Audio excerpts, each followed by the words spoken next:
A blind homeless girl pressed her trembling fingers against a biker's leather vest. Tears streamed down her dirty face.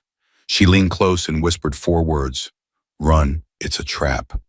15 feet away, 3 armed men waited to execute 12 Hell's Angels at a red light. She couldn't see their guns, couldn't see the danger, but she heard everything. And in that moment, a girl with nothing risked everything for strangers who didn't know she existed. If you're enjoying this story, please subscribe and like. Comment your city below. I want to see how far Emma's story travels. The quarter hit Emma's plastic cup with a solid thunk. She didn't move, didn't look up. Her eyes hadn't worked since birth, 20 years of darkness, 20 years of nothing. Thank you, she whispered. The footsteps were already gone. Dress shoes, leather soles. Someone important going somewhere warm. Emma pulled her sweater tighter. Both sweaters, both had holes. The March wind found every single one. Her stomach growled. She'd eaten yesterday, half a burger from a dumpster behind McDonald's. The day before that, nothing. The day before that, she couldn't remember. 6 years on these streets, 6 years of invisible. A car horn blared somewhere. A woman laughed. A dog barked twice, then stopped. Emma listened to it all. Listening was surviving. Listening was breathing. Listening was the only thing she had left. Spare change, anything helps. High heels clicked. Passed. Fast. Faster. Gone. Nobody stopped. Nobody ever stopped. The 3 men arrived at 9:07 a.m. Emma heard them before she placed them. Heavy footsteps, but careful. Controlled. Men who knew how to move without being noticed. They sat on the bus bench, 15 feet away, close enough to hear if you paid attention. And Emma always paid attention. Coffee, deep voice, gravelly, smoker. Later, we need to go over this again. Jesus, Ray, we've been over it 50 times. Then we go over it 51. Victor doesn't accept mistakes. Emma's fingers tightened around her cup. Victor. Every homeless person in Phoenix knew that name. Victor Crane, the Scorpions. The kind of man who made people disappear.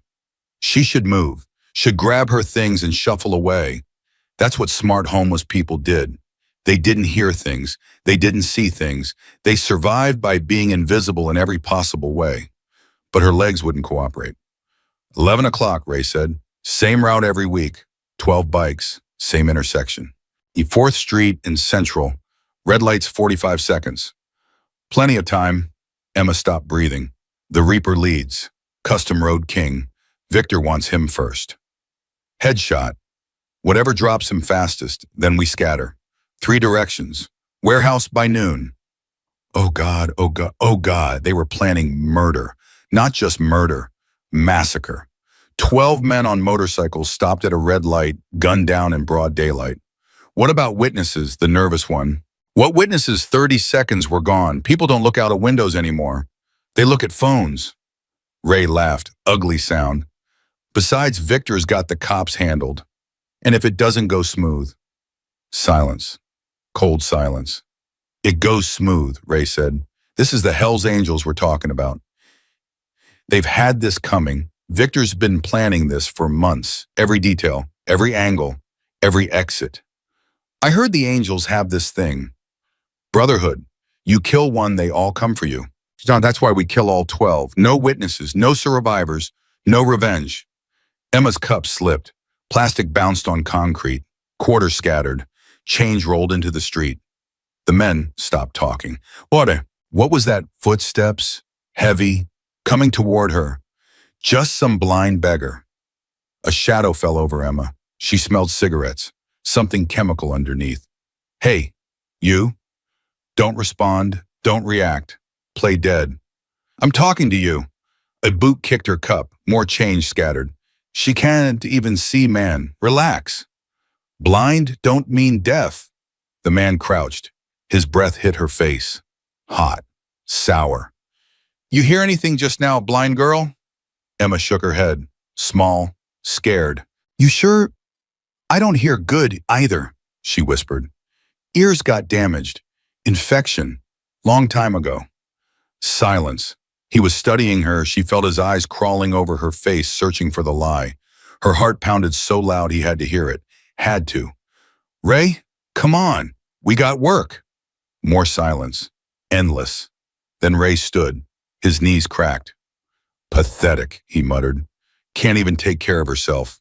World would be better off. Footsteps retreated. Emma didn't move for 5 minutes. Her whole body shook. Tears streamed down her face. She'd survived. But in less than 2 hours, 12 men were going to die. You heard them. Emma flinched. The voice came from her left. Betty. Don't lie to me, girl. I've known you 4 years. Betty had been on these streets longer than anyone, 63 years old. Saw everything, said nothing. That's how you survived. I didn't hear anything. Then why are you shaking like a leaf? Cold. It's 60 degrees. Emma said nothing. Betty sighed, shuffled closer. Whatever you're thinking, don't. Those are scorpions. Victor Crane's people. You know what he does to snitches? I'm not a snitch. You walk to that intersection, you are. And then you're dead. Betty. I've seen it happen. 3 years ago, a man named Carlos heard something he shouldn't. Tried to warn somebody. They found pieces of him in 4 different dumpsters. Emma's stomach lurched. 12 men, she whispered. 12 men are going to die. And what are you going to do about it? You can't see, can't fight, can't even run properly. I can talk. No, talk, Betty laughed bitterly. You think bikers listen to homeless blind girls? Maybe. Maybe they run you over. Maybe those scorpions shoot you first. Maybe you're dead by noon. Emma stood up. Emma, don't. I have to. Why, they're not your family. They're strangers. A motorcycle gang. Emma grabbed her cane, turned toward Betty's voice. Because I'm tired, she said. Tired of being invisible. Tired of being nothing. For 6 years I've survived. But surviving isn't living. And if I'm nothing, then I have nothing to lose. She started walking. Betty didn't follow. 47 steps to the first corner. Emma counted every one. Her feet remembered the terrain, the crack in the concrete, the metal grate that clicked, the smooth patch from last summer. Her ears mapped the rest. Traffic to her left. 3 lanes each direction. Cars moving fast. A truck engine somewhere ahead. She waited for the crosswalk signal. Couldn't see the light, but she'd learned to time it. Traffic stops. Pause. Electronic chirp. There. She crossed. 62 steps to the next corner. A car honked. Get out of the road, lady. Already on the curb. Safe. Heart pounding. 1 more block. The diner sounds faded. New sounds emerged, just from a coffee shop. Scissors clicking in a barbershop. A convenience store bell jingling. Then the intersection. 4th Street and Central. She smelled exhaust. Felt rumbling through the sidewalk. Major crossing. Long lights. 45 seconds, the nervous man had said. Plenty of time to kill 12 people. Emma found the bus bench. Sat down. Her hands wouldn't stop shaking. 10:47 a.m. 13 minutes. So, how do you warn someone you can't see? Emma's mind raced. She could stand in the road, wave her arms, but she might get hit before they arrived. She could shout, scream trap as loud as possible, but the scorpions would hear. She could. A new sound. Engines, distant but growing, not car engines. Something deeper, rhythmic, powerful. Motorcycles. They were early. Emma stood, her legs trembled. The engines grew louder. Multiple bikes, maybe 8, maybe 12. The sound bounced off buildings. But she could hear the lead bike. Lower pitched, smoother, modified exhaust. The Road King. The Reaper's bike. Emma stepped toward the curb. Her foot found the edge. Where were the scorpions? She strained her ears, tried to pick out footsteps. Movement. The click of a weapon. Nothing. Maybe they weren't here yet. Maybe she had time. Or maybe they were silent. Professional. Waiting. The light changed. She heard it in the traffic patterns. Cars stopping. Engines idling. The motorcycles slowed, stopped. 12 chrome machines rumbling like caged thunder. Emma stepped off the curb. 3 steps into the street, she moved toward the sound. The lead bike. Each step felt like walking through water. Hey, what are you? A voice from the sidewalk. Emma ignored it. 4 steps. 5. The engine was close. So close she felt its heat. Smelled exhaust oil leather. 6 steps. Her hand reached out. Fingers stretched. Contact. Leather. warm from body heat. A vest. Patches she couldn't see. The engine didn't cut. The rider didn't move. Then what the hell? A man's voice. Deep, surprised. Emma's other hand found the vest. She gripped it, leaned in close. Please, she whispered. Her voice cracked. Tears spilled. Please listen. Lady, you need to run. It's a trap. Silence. The engine idled. What did you say? 3 men behind me. They have guns. They're going to kill all of you. Victor Crane sent them. Please, run, now. Another heartbeat. How do you know Victor Crane? I heard them. I'm blind, but I heard everything. The intersection, the red light, the Reaper first. Please, you have to go. The rider looked up, scanned the street, and saw 3 men emerging from an alley. There. Go, go, go! The engine roared, explosive, deafening. Behind him, 11 bikes responded. Throttles twisted, engines screamed. Amma stumbled backward. Then the gunfire started. Crack, crack, crack. Bullets sang, glass shattered. A car alarm triggered. Screaming, so much screaming. Emma hit the pavement, hands over her head. More gunfire, but also more engines. The bikes were moving, scattering, escaping. Someone grabbed her arm. Stupid bitch, Ray's voice right above her. He yanked her up. Her shoulder screamed, You think Victor won't find out? Emma couldn't speak. He's going to hear about this. And when he does, Ray, we gotta go, sirens. Approaching. Ray shoved her hard. She fell, hit her head on concrete. Stars exploded behind her useless eyes. This isn't over, Ray hissed. He'll find you. He'll make you wish you died today. Footsteps, running, fading, gone. Emma lay on the ground. Blood trickled from her temple. Her body shook with sobs. She'd done it. She'd warned them. She'd saved them. But Ray was right. This wasn't over. The hospital released her at 9 p.m. Minor concussion, bandaged head. Take it easy. See a doctor if symptoms worsen. No one asked how a homeless blind woman was supposed to see a doctor. Emma walked out alone. Her usual spot was 20 blocks away. She made it 6 before her legs gave out. A bench, metal, cold. She sat, tried to breathe. The scorpions would come. Tonight, tomorrow, soon. She needed to disappear. New corner, new neighborhood, new city. But how? No money, no friends. No family, nothing. Again. Still. Always. Emma, she flinched. Who's there? Footsteps. Multiple. Heavy. Oh God, they'd found her. Easy, we're not here to hurt you. Different voice, deeper, older. Emma tried to stand. Her legs buckled. Hands caught her. I got you. Sit back down. Please don't, please, Emma. Listen to me. Something in the voice made her stop. Something that didn't sound like violence. Sounded like gratitude. My name is Jake Morrison. They call me Reaper. You grabbed my vest this morning. Emma's breath caught. You saved my life, Jake said. You saved all 12 of us. Because a girl who can't see anything saw everything. Tears welled up. The scorpions, she whispered. They're not going to do anything. Not to you. Not anymore. You don't understand. Victor Crane. I understand Victor better than you know, and I promise he will never touch you. Emma shook her head. You can't protect me. I'm nobody. You're wrong. Jake's hand found hers. Rough, calloused. Warren, your family now, Hagan. They took her to the clubhouse. Emma didn't know what to expect. She'd heard stories. Wild parties. Dangerous men. What she found was different. The first thing she noticed, warmth.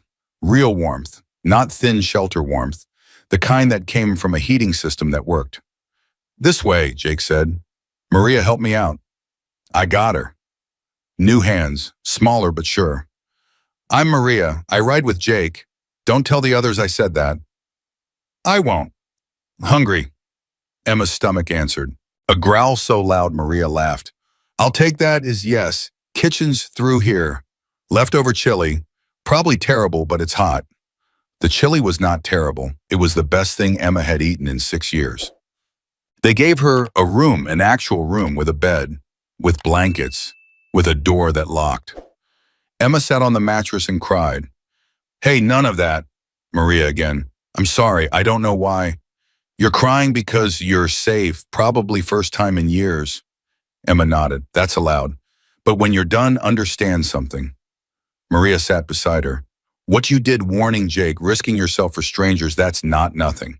That's everything. Most people look the other way. They see trouble and walk past. I couldn't walk past. Exactly, that's what makes you one of us. I'm not one of you. I don't ride. I can't even. The angels aren't about motorcycles. They're about loyalty, family, having each other's backs when the world wants to tear you apart. Maria squeezed her hand. You had our backs, so now we have yours. Emma wanted to believe. After 6 years of nothing, she wanted to believe in something. But the fear wouldn't quiet. Victor Crane will come for me. Let him come. You don't know what he's capable of. Yes, I do, and I know what we're capable of too. Maria stood. Get some sleep. Tomorrow we start making things right. Emma didn't sleep.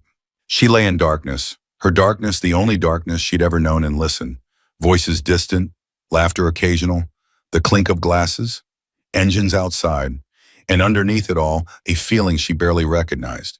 Safety. She'd forgotten what it felt like. 6 years of sleeping with one eye open, jerking awake at every sound, never truly resting. But here tonight, something was different. Maybe the locked door, maybe the warm bed, maybe 12 men watching out for her, or maybe simpler. Maybe it was just the first time someone said, you matter. Emma closed her eyes. For the first time in 6 years, she didn't dream of running. Morning came too fast. Jake found her in the kitchen at 6 a.m. You're up early. Force of habit, street survival. I know that life. He sat across from her. Chair scraped, coffee smell fresh, not instant. How's your head? Hurts, but I'll live. That's the spirit. Silence, the coffee maker gurgled. Emma, I need to ask you something. Okay. Yesterday, why what? Why risk it? You're blind, homeless, nothing to gain, everything to lose. Those scorpions could have killed you. Victor probably will try. Why do it for strangers? Emma considered. Because you were going to die, she said. 12 of you. Families would have gotten phone calls. Kids would have lost fathers. And I was the only one who knew. So what else was I supposed to do? Pretend I didn't hear. Most people would have. I'm not most people. Jake was quiet. No, he said softly. No, you're not. He slid something across the table. What's this? A jacket. Belonged to Maria's sister. She passed a few years back. Maria wanted you to have it. Emma touched it. Quality leather. Thick. Warm. I can't accept. You can, and you will. Jake. First, though, we've got to deal with Victor Crane. Emma's blood chilled. What do you mean? He won't let this go. You embarrassed him, made him look weak. Men like Victor can't survive looking weak. I know. So we get him first. Jake, you can't. He's too powerful. Too connected. I'm not talking about cops or politicians. I'm talking about us. 12 chapters nationwide, hundreds of members. This is different. How? Because he'll kill you. All of you. He'll burn everything just to get to me. Jake's hand covered hers. Let him try. Duh. That night, Victor made his move. The explosion woke Emma from dead sleep. The building shook. Glass shattered. Alarms screamed. Emma, get up! Maria's voice, terrified. Emma was already moving. What's happening? Someone firebombed the garage. The bikes. Forget the bikes. We're getting you out. Maria grabbed her arm, pulled her toward the hall. Back exit. Jake's got a car. They moved fast. Left turn, right turn, stairs, smoke, thick, getting worse. Maria, keep moving. A door opened. Cool air, night air. Jake, I've got her. Go help Danny. But go.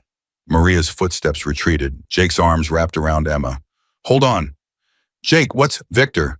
He's making his move. He carried her to a car, put her in the passenger seat, slammed the door. Engine started, tires squealed, and as they pulled away, Emma heard gunfire. They drove in silence for 10 minutes. Jake's breathing was controlled, but tense. His hands gripped the wheel. Jake, talk to me. Not now. Where are we going? Safe house. What about Maria, Danny? They can handle themselves, Jake. I said not now, Dumont. His voice cracked. Just for a second. Emma reached out, found his arm. They're going to be okay. They're my family. I know. If anything happens, it won't. You train them, Jake laughed bitterly. And what good am I running while my people fight? You're keeping me safe, that's what you promised. Promises don't mean much if everyone dies. Then we make sure they don't. Silence. You know what I thought when you grabbed my vest? What? That you were crazy. A blind homeless girl stopping 12 Hell's Angels telling us to run. I thought I was going to die. But you did it anyway. Yes. Why? Emma had answered this before, but something made her answer differently. Because I was tired of being invisible, tired of watching the world happen while I just existed. And when I heard those men, when I realized I could actually do something, I couldn't not do it. Jake didn't respond, but his hand found hers, and they drove into darkness together. The safe house was small, 1 bedroom, 1 bathroom. Stay here until this is over, Jake said. What about you? I'm going back. Jake? This isn't up for discussion. Emma stood, faced his voice. Then I'm coming. No, I'm not hiding while people die because of me.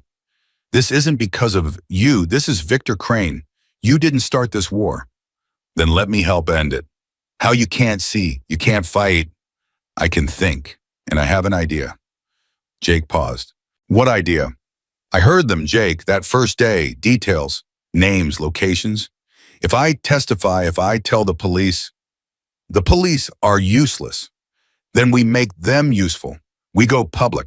Tell the press.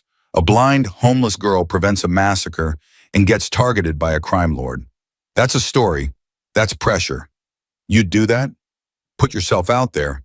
I'm already a target. At least this way it matters. Silence. Jake, there has to be a way that doesn't end with more bodies. Men like Victor only understand violence. Then let's teach him something new. More silence. Then Jake exhaled. You're something else, Emma Collins. So I've been told. Okay, we try it your way. But if this goes sideways, then you protect me, like you promised. Jake moved toward the door. I'll be back by morning. Jake. Yeah. Be careful. Pause. You too. The door closed. Engine started. Faded. Emma stood alone in the darkness. Then she heard it, a creak. Outside the window, her blood froze. Someone was here. Emma stopped breathing. The creak came again, closer now, right outside the window. Her fingers found the nightstand. Searched for something, anything. A lamp, a phone, a weapon. Nothing. The window rattled. Emma's heart slammed against her ribs. She couldn't see, couldn't run, couldn't fight. But she could scream. She opened her mouth. Emma, it's me. Maria's voice, muffled through glass. Maria, open the window, quick. Emma's hands shook as she fumbled with the latch. The window slid up. Cool air rushed in. Then hands grabbed her shoulders. We need to go. Now. What's happening? Where's Jake? Jake's in trouble. They ambushed him on the way back. Emma's blood turned to ice. He's alive, but Victor's men have him pinned down, 3 blocks from the clubhouse. Then we have to help him. That's why I'm here. Come on. Maria pulled her through the window. Emma's feet hit dirt, gravel, an alley. Can you run? I can try. Then try fast. They ran. Emma's cane was gone, left inside. She had nothing but Maria's hand gripping her wrist, pulling her forward through darkness. Left turn, right turn, across something smooth a street. Car horns, someone yelling. Keep going. Emma's lungs burned. Her legs screamed, but she kept moving. Because Jake was in trouble, and Jake was family. 3 blocks felt like 3 miles. Emma heard the gunfire before Maria stopped. Crack, crack, crack, then silence, then more shots. Down here, Maria whispered. Stay low. They crouched behind something metal, a dumpster maybe. Emma smelled garbage and rust. Where is he? Across the street, behind a truck. 3 scorpions have him trapped. Can you see him? Barely, he's bleeding, Emma, hit in the shoulder. Emma's chest tightened. What do we do? I'm going to draw their fire. When I do, you stay here. Don't move. Don't make a sound. Maria, Promise me. I promise. Maria's hand squeezed hers once, then footsteps. Running away. Emma was alone. 30 seconds of silence. Then Maria's voice, "Hey, over here!" Gunfire erupted. 3 weapons, maybe 4, all pointed away from Emma. She heard Maria moving. Fast, ducking, weaving. Then a new sound. An engine. Motorcycle. Close. Emma's head turned toward it. The pitch was familiar. Lower than the others. Modified exhaust. Jake's Road King. He was moving. The bike roared past Emma's position. Wind hit her face, then more gunfire. Then screaming. Not Jake's voice. Someone else. One of Victor's men. Fall back, fall back. Footsteps, running. Away this time. Then silence. Emma waited. Counted heartbeats. 10, 20, 30. Emma, Jake's voice, strained, pained. I'm here. Footsteps approached, uneven, limping. You okay? I'm fine. You're the one who got shot.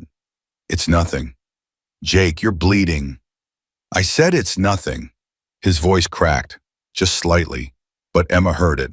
He wasn't fine. None of them were fine. Maria, I'm here. Maria's voice came from the left, breathless. Bastards ran, but they'll be back. We need to move, Jake said. Victor knows where the safe house is now. He knows everything. How? Someone talked. Someone in the club. Emma felt the words like a punch. A traitor. Has to be. Victor knew exactly where to hit us. Exactly when. Exactly where I'd be. Who? I don't know, but I'm going to find out. They moved to a new location. An apartment above a laundromat. Maria's backup spot. Jake sat on a chair while Maria dug a bullet out of his shoulder. Emma listened to every sound. The clink of metal. Jake's sharp inhales. The wet sound of blood. Hold still, Maria muttered. I am holding still. You're shaking. Because you're digging around in my shoulder with tweezers. Would you prefer a knife? Would you prefer I bleed out? Emma couldn't help it. She laughed. Both of them stopped. Something funny? Jake asked. You too. You argue like siblings. Silence. Then Maria snorted. She's not wrong. She's definitely not wrong, Jake admitted. Maria's been with me since '98, longer than most marriages. And twice as much fighting, Maria added. Emma smiled. For one moment, just one, the fear faded. Then Jake hissed as Maria found the bullet. Got it. Hold still while I stitch. How bad? Emma asked. He'll live. Might even keep the arm. Well, that's reassuring. I try. Emma listened to Maria work. Needle through skin, thread pulling tight, Jake breathing through clenched teeth. Emma, he said finally, what you did back there, coming to find me. Maria came to find you. I just followed. You could have stayed hidden, stayed safe. You were in trouble. I'm always in trouble. Then I'll always come. Jake didn't respond, but Emma heard something change in his breathing. Softer, warmer. You're something else, Emma Collins. So you keep telling me. If you're still watching, drop a comment. Tell me, have you ever risked everything for someone who didn't ask you to? Because Emma did, and what happened next changed everything. Morning came slow. Emma hadn't slept. None of them had. Jake sat by the window watching the street. Maria cleaned her gun over and over. Emma could hear the mechanical clicks, the slide of metal. We need to talk about what happens next, Jake said. I know. Victor's not going to stop. Last night proved that. He's willing to burn everything down. I know. So we have 2 choices. We go to war, full scale, every chapter, every member. Or we try my way. Jake was quiet. Your way is dangerous, Emma. Your way ends with more bodies. My way keeps you alive. Your way keeps me hidden. That's not the same thing. Maria stopped cleaning her gun. She's got a point, Jake. Stay out of this. No, she's right. We go to war with Victor, people die. Good people. Our people. And even if we win, what then? Another Victor rises. Another war starts. It never ends. So what? We just trust the system. The cops. The courts. We trust Emma. Silence. Jake stood. Emma heard him pacing. 3 steps, turn, 3 steps, turn. If we do this, he said slowly, if we go public, put Emma's face out there, tell her story to every reporter in Arizona, Victor will try to kill her. You understand that? He's already trying to kill me, Emma said. At least this way the whole world is watching. The whole world doesn't stop bullets. No, but it stops cover-ups.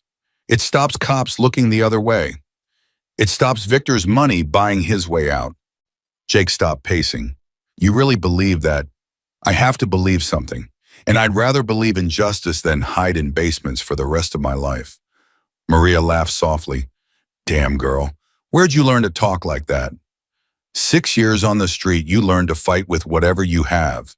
I don't have fists. I have words. Words don't win fights. They win wars. Jake exhaled, long, heavy. Okay, he said. We do it your way, but we do it smart. We control the story. We choose the reporters. We make sure Victor can't spin this. How? I know someone, Patricia Vance, Arizona Republic. She's been after Victor for years but never had proof. Emma's testimony, that's proof. Will she protect me? She'll do better than that. She'll make you famous, and famous people are harder to kill. Emma nodded slowly. Then let's make me famous. Patricia Vance arrived at noon. Emma heard her before she saw her, or didn't see her more accurately.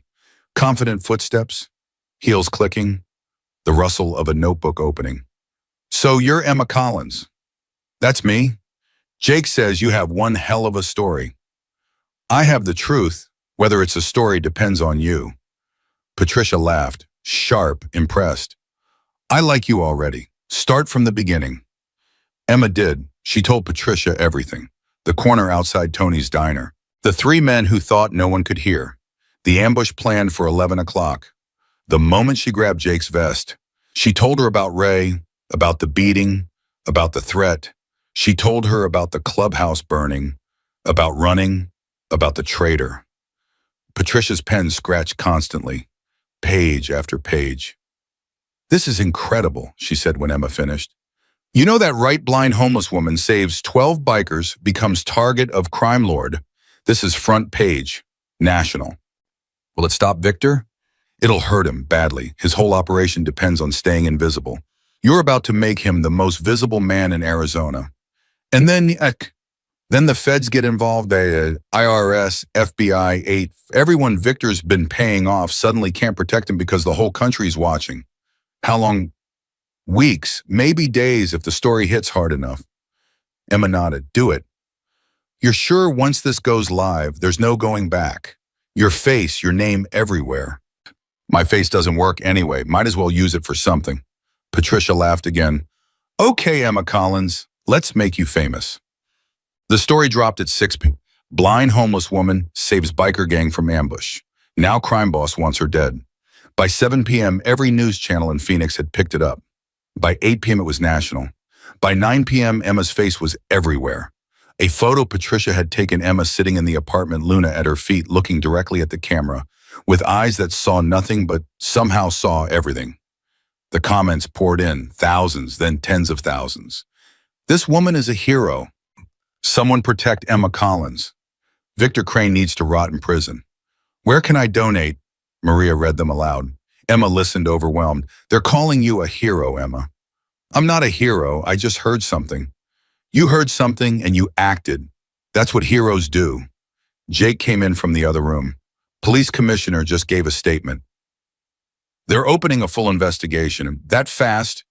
When 1 million people are watching, things move fast. Emma's hands trembled. Is it working? It's working. Victor's lawyers are scrambling. His contacts at City Hall are suddenly unavailable. The rats are abandoning ship. And Victor, Jake's voice hardened, still out there, still dangerous. Maybe more dangerous now that he's cornered. He'll come for me. He'll try. Jake, I know, but we're ready. Every angel in Arizona is on high alert. You're not alone, Emma. I've been alone my whole life. Not anymore. The next 48 hours blurred together. More interviews, phone calls, video statements. Emma told her story so many times she could recite it in her sleep. And still Victor didn't move. That scared her more than anything. Why isn't he doing something? She asked Maria on the third night. He's planning. Planning what? I don't know, but men like Victor don't sit still. They plot. They wait. They strike when you least expect it. So we just wait. We stay alert. We don't let our guard down. For how long? Maria didn't answer. Well, the attack came on day 4. Emma was at the community center, the one Jake had helped her get a job at, answering phones, organizing files, normal work for the first time in her life. Luna sat at her feet. The dog had become her shadow, her protector. The front door opened. Footsteps. Heavy. Deliberate. Luna growled. Emma's hand found the phone. Can I help you? Well. That voice. Emma's blood froze. The little snitch found herself a nice job. Victor Crane, he was here. In person, right in front of her. Security, I see. Emma shouted. Don't bother. They're occupied. More footsteps behind him. 2 men, maybe 3. You've caused me a lot of trouble, Emma Collins. Good. Victor laughed. Cold. Empty. I like your spirit. I really do.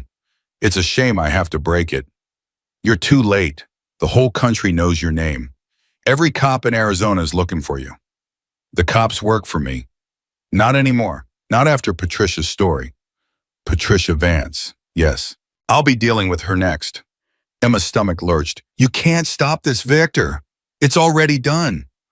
Oh, I can't undo the damage. You're right about that. But I can make sure you never testify, never speak, never cause me problems again. He stepped closer. Emma smelled cigarettes.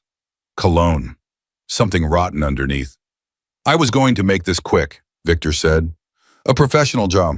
In and out. But after everything you've cost me, I think I'll take my time. Luna snarled, lunged. Victor kicked the dog aside. Luna yelped. Luna! Shut up! A hand grabbed Emma's arm, yanked her to her feet. Let's go for a ride, Emma Collins. You and I have a lot to discuss. They dragged her toward the door. Emma fought, kicked, screamed. Help someone! Help! No one's coming, Victor said. No one cares about a blind, homeless crash. The front door exploded inward. Not opened. Exploded. Reaper, Jake's voice, full of thunder, gunfire, immediate, deafening.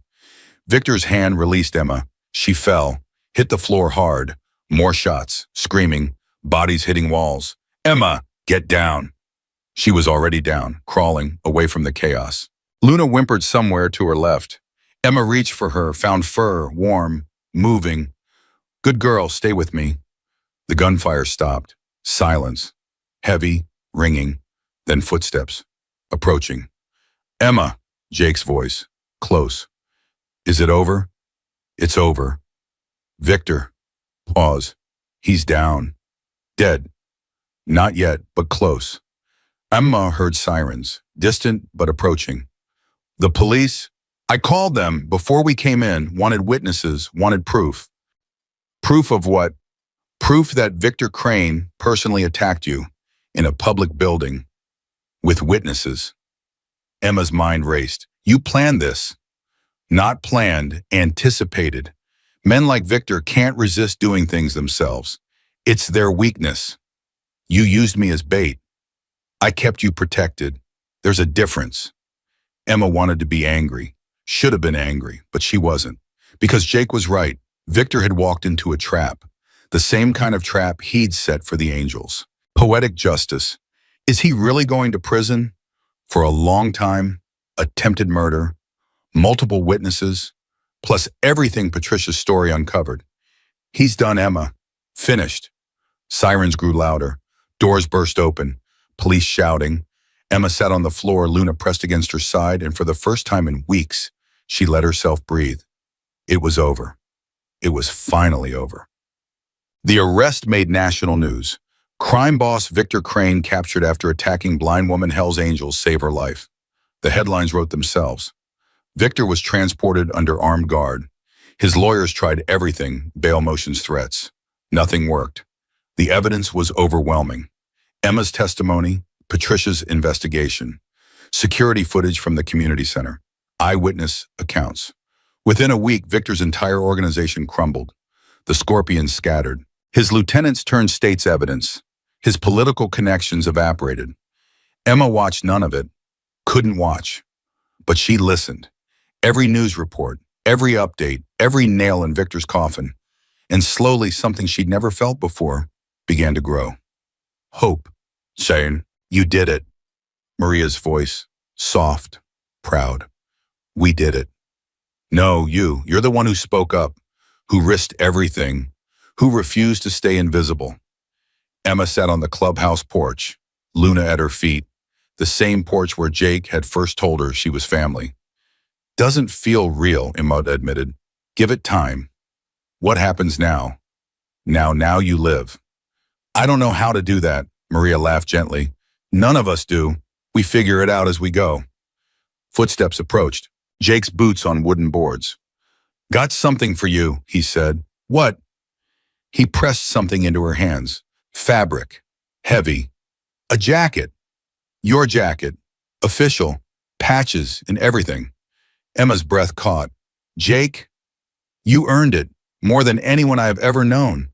She ran her fingers over the patches, couldn't see them, but felt them. Leather, thread, history. "I can't ride." "You don't have to ride, you just have to belong." Tears spilled down her cheeks. "I've never belonged anywhere." "You do now." Jake's hand found her shoulder, squeezed. "Welcome to the family, Emma Collins." But not everyone was celebrating. Somewhere across town in a holding cell, Victor Crane made a phone call, his one call, the one they had to let him have. He dialed a number from memory, waited. "Yeah, it's me." "Jesus, Victor, you're all over the news." "I know, listen carefully, I don't have long." "I'm listening." "The blind girl, Emma Collins." "What about her?" "I want her gone, before the trial, before she can testify." "Victor, the whole country is watching. Every cop, every fed. I don't care, find someone outside Arizona. Someone clean, someone who can't be traced back to me." Silence on the line. "That's going to cost." "Money isn't the problem. The problem is her. As long as she's alive, she's a threat." "And the bikers?" "Forget the bikers. They're untouchable now. But her? She's still just a blind, homeless girl. Vulnerable. Easy. I'll make some calls." "Do it fast. I go to trial in 30 days. Victor hung up, and in the darkness of his cell he smiled. This wasn't over, not even close. Emma woke at 3 a.m. She didn't know why. No sound, no movement, just a feeling. Luna was awake too, the dog's head lifted from Emma's lap. "Alert?" "What is it, girl?" Luna growled. Low, quiet. Something was wrong. Emma reached for her phone, found it, pressed the emergency button Jake had programmed. 3 seconds later, her door burst open. "Emma," Jake's voice. "I don't know what happened. Luna just—" "I know, we got word. Victor made a call from prison." Emma's blood chilled. "A call to who?" "We don't know yet, but our contact says it was bad. He's putting out a contract." "On me." "On you." Emma's hands started shaking. "I thought it was over." "It's never over. Not with men like Victor." "Then what do we do?" Jake was quiet for a moment. "We do what we always do. We protect our own." "How you can't watch me forever." "Watch me." "Jake." "I made you a promise, Emma. The first night we met, I said Victor would never touch you. He already touched me, at the community center. And now he's in prison, where he belongs. But he's still trying. Let him try. Let him send whoever he wants. They'll have to go through every angel in this country to get to you." Emma wanted to believe him, wanted to feel safe, but she'd lived too long in darkness to trust the light. "I'm scared, Jake. I know. I've been scared my whole life. I thought when Victor was caught, it would stop." "Some fears don't stop. You just learn to live with them." "How?" "One day at a time, one breath at a time. And you remember you're not alone." Luna pressed against Emma's leg. Warm, solid. Jake's hand found her shoulder. "We're going to get through this," he said. "Together." Emma nodded slowly. Together. But somewhere out there, a phone was ringing, and someone was answering, and a new hunter was being born. The phone call came 3 days later. Emma was eating breakfast when Jake's cell rang. She heard him answer, heard his voice change. When pause. How close? Longer pause. Understood. We're moving now. He hung up. His boots hit the floor hard. Emma, get your things. What's happening? Someone's coming. Professional. Out of state. We need to move. Emma's spoon clattered against her bowl. How do you know? We have people inside. One of Victor's guys flipped. He heard the details. What details? Jake hesitated. Jake? What details? A woman 40 years old, former military. Victor paid her $200,000 to make you disappear before the trial. Emma's hands went cold. $200,000 for me. You're worth more than that to Victor. You're the only witness who can put him away for life. When does she get here? She's already here. They moved fast. Maria packed bags while Jake made calls. Emma held Luna's leash, standing in the middle of chaos she couldn't see. Where are we going? She asked. Nevada. My brother runs a compound outside Reno. Off the grid. No records. No trail. For how long? Until the trial. Maybe longer. That's 30 days. I know. I can't hide for 30 days, Jake. I have a job. You have a target on your back. That comes first. Emma wanted to argue, but she knew he was right. A professional killer. $200,000. 30 days until trial. The math was simple. The solution was harder. What about the community center? She asked quietly. Elena's covering for you. She understands. And Patricia, she's got security now too. Victor put out feelers on her as well. Because of me. Because of Victor. Stop blaming yourself for his crimes. Dashal. Jake's hand found her arm. Firm, steady. This isn't your fault, Emma. None of it. You did the right thing. You saved lives. Victor's the one who can't accept consequences. People keep getting hurt because of me. People keep getting saved because of you. There's a difference. Chitam. They left Phoenix at noon. 3 vehicles, 12 angels. Emma rode with Jake and Maria in the lead truck. Luna pressed against her legs. How long is the drive? Emma asked. 6 hours, maybe 7 with stops. And this compound, is it safe? Safest place I know. My brother built it after he got out. 20 acres, fenced, armed guards, the works. Your brother sounds paranoid. Jake laughed shortly. My brother spent 15 years in federal prison. He learned some things about security. What was he in for? Silence. Jake. That's his story to tell, not mine. Emma nodded. She understood. Everyone had secrets. Everyone had pasts.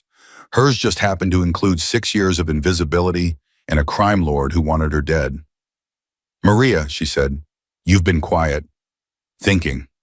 About what? About the woman coming for you, the professional. What about her? Victor's smart. He wouldn't hire just anyone. This woman, she's got a reputation. People talk about her in whispers. What kind of reputation? Maria hesitated. They call her the ghost. Nobody sees her coming. Nobody sees her leave. Just bodies. Emma's stomach turned. That's reassuring.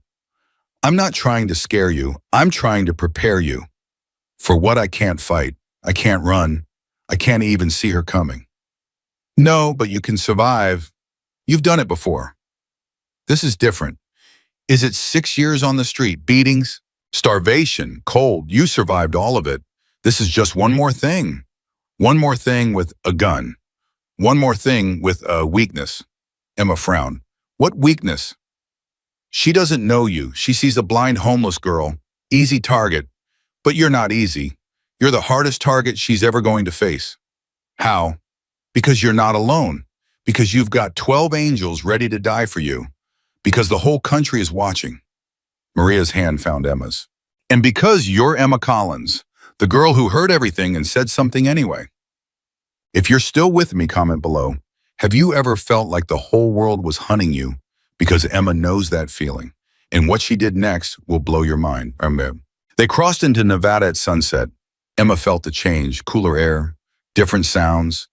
The highway gave way to gravel, then dirt. Almost there, Jake said. How much farther? 20 minutes. The last stretch is rough. Rougher than running from Victor Crane? Different kind of rough. The truck bounced and rattled. Luna whined. Easy, girl, Emma murmured. We're almost safe. But even as she said it, she didn't believe it. Safe was a word for other people. People with homes. People with families. People who could see danger coming. Emma had never been safe. Not really. Not ever. Maybe she never would be. The compound was everything Jake promised. Emma couldn't see it, but she could hear it. Electric fences humming, dogs barking in the distance, voices calling to each other, engines idling. This is serious, she said. My brother doesn't do anything halfway. They stopped. Doors opened. Footsteps approached. Jake. A new voice. Deeper than Jake's. Rougher. Danny. You brought trouble to my door, little brother. I brought family. Silence. Emma felt eyes on her, studying, judging. This her, the blind one. Her name is Emma. I know her name. Whole country knows her name. Footsteps came closer, stopped right in front of her. You don't look like much, Danny said. Neither does a bullet. Still kills you. Danny laughed, surprised, genuine. She's got fire. I like her. She's got more than fire. She's got guts. She stood up to Victor Crane when everyone else looked away. I heard hell of a thing. Danny's hand extended, found Emma's, shook firmly. Welcome to the compound, Emma Collins. Nobody's dying on my watch. They settled in that night. Emma got her own room, small but secure, concrete walls, steel door. Luna stayed with her. She couldn't sleep. The compound was too quiet, too still. After weeks of chaos, the silence felt wrong. Her mind kept returning to the ghost, the professional killer somewhere out there hunting her. What did she look like? What did she think about? Did she have family, friends? Did she feel anything when she killed Emma? Wondered if it was strange to think about your killer as a person, to wonder about their life while they planned to end yours. Probably, but Emma had spent 6 years thinking about things nobody else thought about. It was how she survived. A knock on her door. Luna growled. It's Jake. Emma relaxed. Come in. The door opened. Closed. Can't sleep, Jake asked. Too quiet. Yeah, Danny keeps this place locked down. Takes some getting used to. I don't think I'll ever get used to hiding. Jake sat somewhere to her right. A chair creaked. Tell me something, Emma. What? Why didn't you run? Run where? Anywhere. When you first heard Victor's men planning the ambush, when you knew the danger, why didn't you just walk away? Find a new corner, new city, new life. Emma considered the question. Because I've been running my whole life, she said finally. From foster homes, from shelters, from people who wanted to hurt me. Running never fixed anything. It just delayed it. So you stopped. I stopped. I decided that if I was going to die, I'd die doing something that mattered. That's either very brave or very stupid. Probably both. Jake laughed quietly. You remind me of someone. Who? Myself, 20 years ago, before the club, before everything. What happened 20 years ago? I made a choice, same kind of choice you made. Stood up when everyone else sat down, changed my whole life. For better or worse, both, always both. Emma nodded slowly. Jake, if something happens to me, nothing's going to happen. If something does, I want you to know, this past month, it's been the best month of my life. Emma, I mean it. I had a family, a purpose, people who cared about me. I never thought I'd have any of that. You're going to have a lot more, decades more, I promise. You can't promise that. I can promise I'll die trying. Silence. Heavy. Warm. Thank you, Jake. Don't thank me yet. We got 30 days to survive. Thank me after. He stood, walked toward the door. Try to sleep, Emma. Tomorrow we start training. Training. You said you can't fight, can't run, can't see her coming. So we're going to change that. How? You'll see. Well, he paused. You know what I mean. That's not Emma. Emma laughed despite everything. Good night, Jake. Good night, Emma. The door closed, and somehow, impossibly, Emma slept. Training started at dawn. Danny led the first session. His voice was gruff but patient. Your eyes don't work. Fine, mine barely work either. Got cataracts, everything's blurry, so we're going to focus on what does work. What works? Your ears, your hands, your brain. He pressed something into her palm. Cold, metal, heavy. This is a panic button. Press it, every alarm in this compound goes off. You keep this on you at all times. Okay. Yasler. He places something else in her other hand. It's pepper spray, strong enough to blind a bear. Aim for the face sweep side to side. I can't see faces. You don't need to see. You need to aim at the sound. Someone talks, you spray. Someone breathes, you spray. Someone moves toward you, you spray. Spray, first ask questions later. Now you're getting it, Jim. The second day was harder. Maria took over. Hand-to-hand basics. I know you can't see attacks coming, she said, so we're not going to focus on blocking. We're going to focus on escaping. Escaping how? Grab here. Maria guided Emma's hand to her own wrist. Now, when someone grabs you, they expect you to pull away. So don't. Push into them. Rotate your arm toward their thumb. That's the weak point. Every grip has a thumb. Find it. Exploit it. They practiced for hours. Grab, rotate. Escape over and over. Emma's arms ached. Her fingers cramped. But she kept going because somewhere out there the ghost was coming. Day 5. Something changed. Emma was practicing with Danny when Jake rushed in. We've got a problem. What kind? The ghost. She's in Nevada. Emma's blood froze. How do you know? Our people spotted her. Rental car, Phoenix plates. She's asking questions in Reno. Asking about what? About us. About Emma. About the compound. Danny swore. How the hell does she know we're here? I don't know, but she's close. Too close. We need to move Emma. Where this is the safest place we have. Clearly not safe enough if she found us. Emma listened to them argue, back and forth, plans and counterplans. Then something occurred to her. Jake. Not now, Emma. Jake, listen to me. Something in her voice made him stop. What? How did she find us? I don't know. Maybe she followed. She didn't follow. We checked. You said so yourself. Clean exit. No tail. Then how? Someone told her. Silence. The traitor, Maria breathed. The one who tipped off Victor about the ambush. About the safe house. About everything. We never found them, Jake said slowly, because we stopped looking. We got distracted, but they're still here. Still feeding information. You're saying one of my people? I'm saying someone knew we were coming to Nevada. Someone told the ghost, and there's only one way that could happen.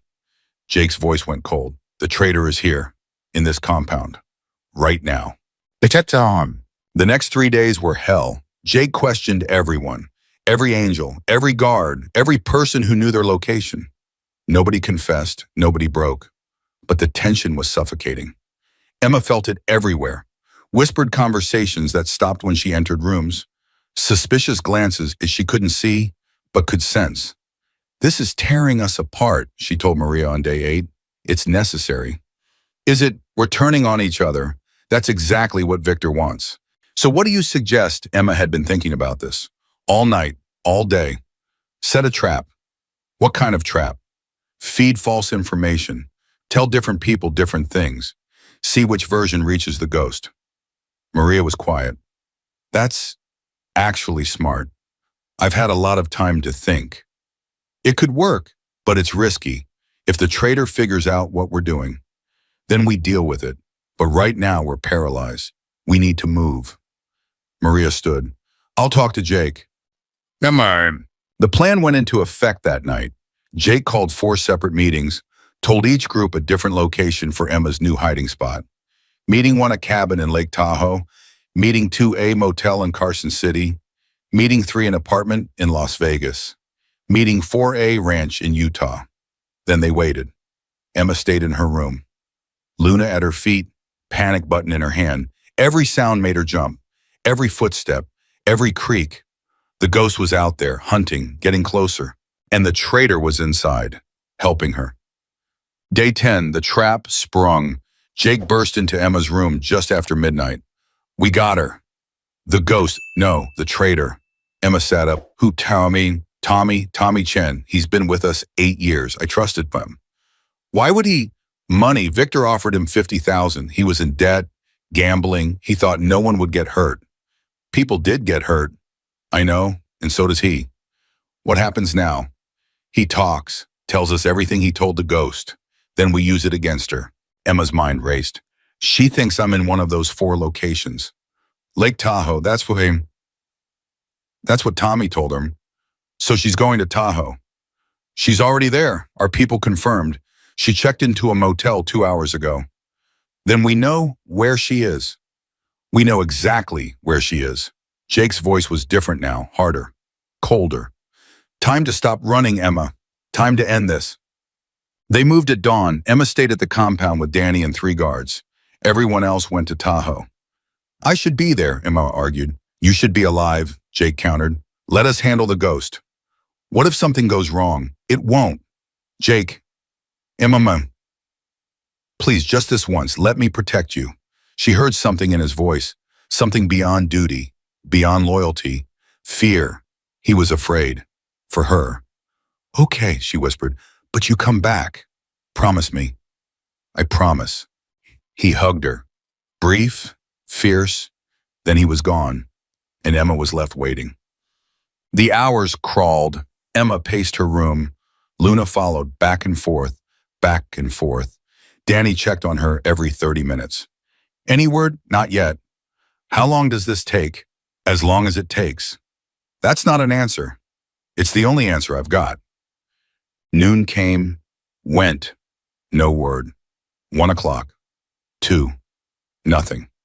Emma's anxiety built with each passing minute. Her chest tightened.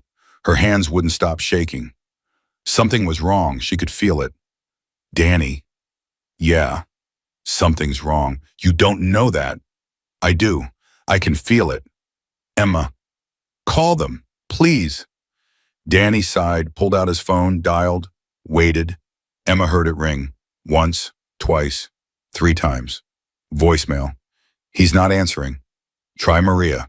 He dialed again. Ring, ring, ring, voicemail. Danny, don't panic. They're probably in the middle of something. Or they're in trouble. Or they're handling it. We wait. I can't wait. I can't just sit here while a phone rang. Not Danny's phone. The landline, the compound's secure line. Danny answered. Yeah, his face changed. Emma couldn't see it, but heard his breath catch. When, pause. How bad? Longer pause. Understood. We're on our way. He hung up. Danny, what happened? Silence. Danny. It was an ambush. The ghost knew they were coming. She had backup. 4 men, ex-military. Emma's legs gave out. She grabbed the wall. Jake? Alive, wounded. They're at a hospital in Reno. How bad? Danny didn't answer. Danny, how bad? They don't know yet. He took 3 bullets, lost a lot of blood. Emma's world collapsed. Take me to him. Emma, take me to him. Suzhou. They drove through the night. Emma held Luna so tight the dog whimpered, but she couldn't let go, couldn't loosen her grip. Jake was dying. Because of her. Because he tried to protect her. Everything she touched turned to ash. This is my fault, she whispered. No. If I hadn't, this is Victor Crane's fault, the ghost's fault, not yours. He went there for me. He went there because he chose to, because protecting people is who he is. And now he might die. He's not going to die. You don't know that. No, Danny admitted. I don't, but I know my brother. He's survived worse. Worse than 3 bullets. Silence. Just drive, Emma said. Please, just drive. The hospital was chaos. Emma heard it before they entered. Shouting, running, machines beeping. Danny guided her through halls. Left turn, right turn, elevator. He's in surgery, someone said. A nurse, maybe. You'll have to wait. How long, though? Could be hours. We'll update you when we can. Emma found a chair, sat, waited. Luna pressed against her legs, and Emma did something she hadn't done in years. She prayed. 3 hours later, a doctor emerged. Family of Jake Morrison. Emma stood. I'm family. He's out of surgery, stable. The bullets missed his major organs. He was lucky. Can I see him? He's unconscious, but yes, room 412. Emma walked, slowly, one hand on the wall. Danny guided her when she strayed. Room 412. She found the bed, found his hand. Cold, still, but alive. Jake. No response. Jake, I'm here. I'm right here. She held his hand, felt his pulse, weak but steady. I'm so sorry, this is all my fault. Stop. His voice, barely a whisper. Jake, stop blaming yourself. You got shot. I've been shot before. 3 times, Jake, 3 bullets. Should have seen the other guy. Emma laughed through tears. This isn't funny. Little funny. His hand squeezed hers, weak. But there, the ghost. Got away, but we heard her. She won't be back soon. This isn't over. No, but we're still here. That's something. Emma leaned down, pressed her forehead to his hand. Don't ever do that again. Can't promise. Jake, I'll always protect you, Emma, no matter what. His voice faded, sleep pulling him under. Emma stayed, held his hand, listened to him breathe. And somewhere outside, the ghost was licking her wounds, planning her next move, waiting. Jake spent 11 days in the hospital. Emma never left. She slept in the chair beside his bed, ate whatever Maria brought her, listened to every beep of the machines keeping him alive. You need to rest, Maria said on day 3. I'm fine. You're exhausted. I said I'm fine. Maria didn't argue. She understood. Emma had watched too many people disappear from her life. Parents, foster families, friends on the street who were there one day and gone the next. She wasn't going to let Jake disappear too. He's going to be okay, Maria said softly. You don't know that. The doctor said my mother would be fine too, right before she died. Silence. Maria sat down beside her. I didn't know about your mother. Nobody does. I don't talk about it. What happened? Emma hesitated. She'd buried this story so deep she'd almost forgotten its shape. Car accident. I was 14. We were coming home from a doctor's appointment. My eyes, they thought maybe surgery could help. Could it? We never found out. Drunk driver crossed the center line, hit us head on. Emma's voice stayed flat, distant, like she was reading someone else's story. My father died instantly. My mother lasted 3 days. Doctors kept saying she'd pull through. She didn't.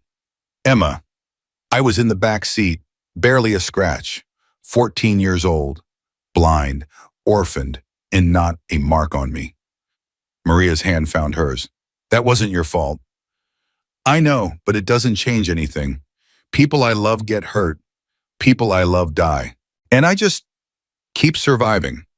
Maybe that's your gift. It doesn't feel like a gift. It feels like a curse. Day 7. Jake woke up properly for the first time. Emma was dozing in her chair when she heard him stir. Emma. She sat up instantly. I'm here. How long? A week. Hell. He tried to sit up, groaned. Don't move. You've got tubes everywhere. Feel like it. You almost died, Jake. Almost doesn't count. This isn't funny. I'm not laughing. His hand found hers. Squeezed. You stayed. Of course I stayed. The whole time. Where else would I go? Jake was quiet for a moment. Most people would have run after everything that happened, after the ghost, the ambush. You could have disappeared, started over somewhere. I'm tired of disappearing, even if staying might get you killed. Even then, Jake's thumb traced circles on her palm. You're something else, Emma Collins. You keep saying that because it's true every time. Day 11, they discharged him. Jake could barely walk. Danny had to help him into the truck, but he refused a wheelchair. I'm not being carried out of here like an invalid. You got shot 3 times, Danny pointed out, and I'm walking out on my own 2 feet. Stubborn ass. Family trait. Emma sat in the back with Luna. Jake rode passenger. Danny drove. By said yes. Where are we going? Emma asked. Back to the compound, for now. And then we figure out our next move. What about the ghost?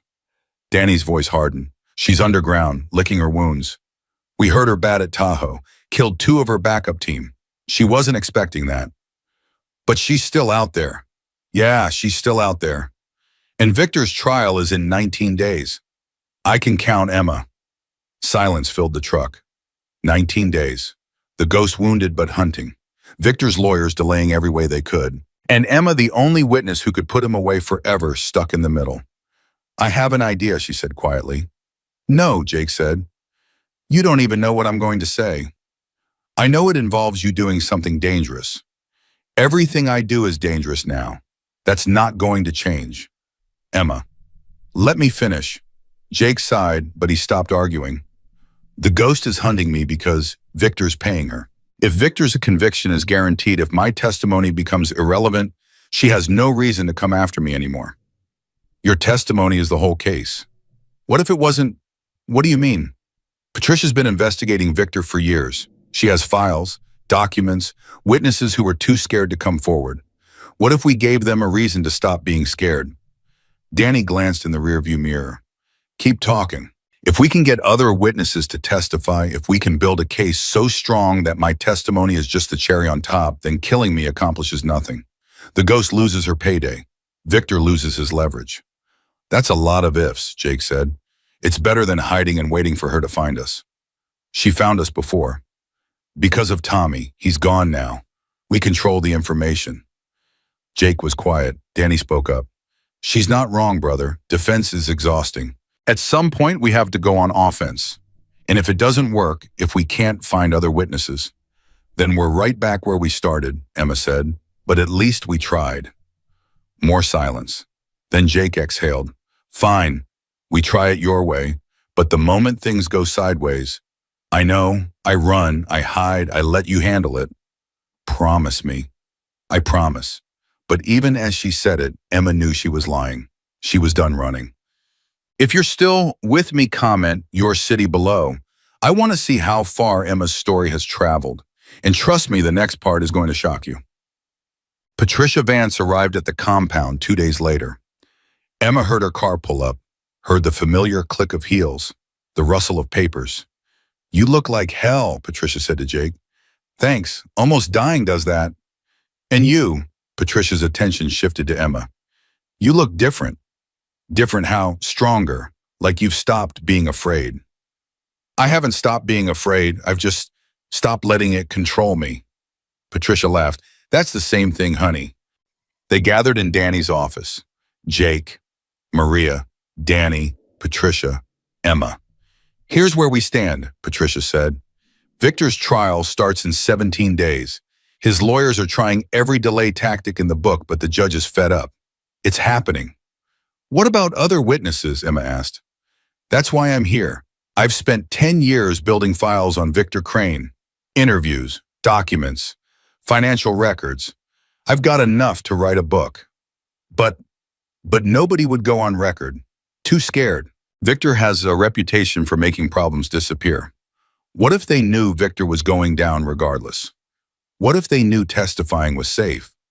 Patricia paused. Some might talk. Maybe. Give me names.